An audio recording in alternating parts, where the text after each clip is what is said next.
Lens আছে, টুকটাক অনেক কিছু আছে। ফিল্মটা মূলত এর উপরে বাঁধা থাকতো ফিল্মটা, এই ফিল্মটা নিচে নামতো, এর মেশিনের সাহায্যে আমরা চলাতাম। এই মেশিনের সাহায্যে চলে এগুলো আপনার এখনও যেমন থুয়ে গেছি, যেভাবে বন্ধ করছি মেশিন ঠিক সেরকমই আছে। আশা করা যায় আরও 20-50 বছরের মেশিনে হাত দিতে হবে না, কিন্তু বুঝছেন। এই পাশে ছিল সাউন্ড লেন্স। সাউন্ড লেন্সটা হচ্ছে এইটা হচ্ছে সম্পূর্ণ সাউন্ডটা এখান থেকে যাইতো, এবং সিনেমা হলের টোটাল প্রজেক্টরটাই আচ্ছা, আর এইটার ভিতরে কি মূলত? এটার ভিতরে মূলত কার্বন, এখনও কার্বন সেট করা আছে। রেকটিফায়ারে বাড়ি দিলে ওই রেকটিফায়ার সুইচ মারলেই কার্বন জ্বলে উঠবে। আচ্ছা, এটা মূলত মানে এখান থেকে আগুন জ্বলতো, তাই না? হ্যাঁ, এটা পুরো আগুন জ্বলবে। আচ্ছা, এগুলো যায় পর্দার পরে পড়তো। পর্দার ওইখানে আবার অন্য ধরনের কারুকাজ আছে, এটাই মূলত বিষয় ছিল। আচ্ছা, তো এতগুলা মেশিন কেন? এখানে 3টা মেশিন দেখতে পাচ্ছি। এখানে 3টে মেশিন। আমার নিজের আর একটা সিনেমা হল ছিল, মুক্তি সিনেমা হল। কোথায়? এটা ছিল মোড়নগঞ্জ। এছাড়া আমি ফকিরহাটে একটা সিনেমা হল ভাড়া নিয়ে চলাতাম, তাই 3টে সিনেমা হল ছিল। ওই মোড়নগঞ্জ মুক্তি সিনেমা হলের মেশিন ওইটা।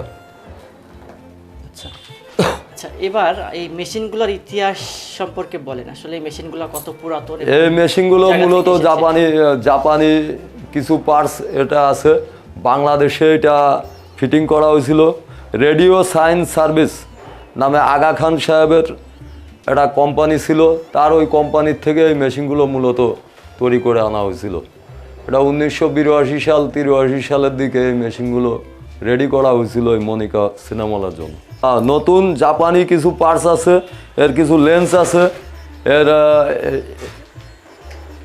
একটা এমবিফায়ার আছে। সেই এমবিফায়ারটাই অত বড়।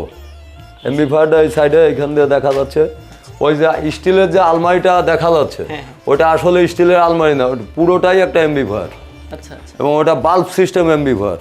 আচ্ছা, এখন আমরা আইসি বা ট্যান্ডেস্টার সিস্টেমে চলে, কিন্তু তখন এটা বাল্ব সিস্টেমে চলতো আর কি। আচ্ছা, ফিল্ম দেখতে চাইলেন না, এই সেই ফিল্ম এটার মধ্যে।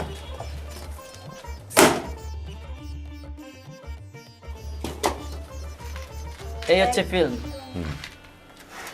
সিনেমা ফিল্মগুলো এরকম ছিল। এটা কয় ঘন্টার মূলত এই যে ফিল্মটা যেটা দেখতে পাচ্ছি? এটা 16 রিল। এখানে আছে 2টো রিল। 2টা রিল? হ্যাঁ, এখানে 2টো রিল আছে। আচ্ছা, মোট 16 রিল ছবি হতো।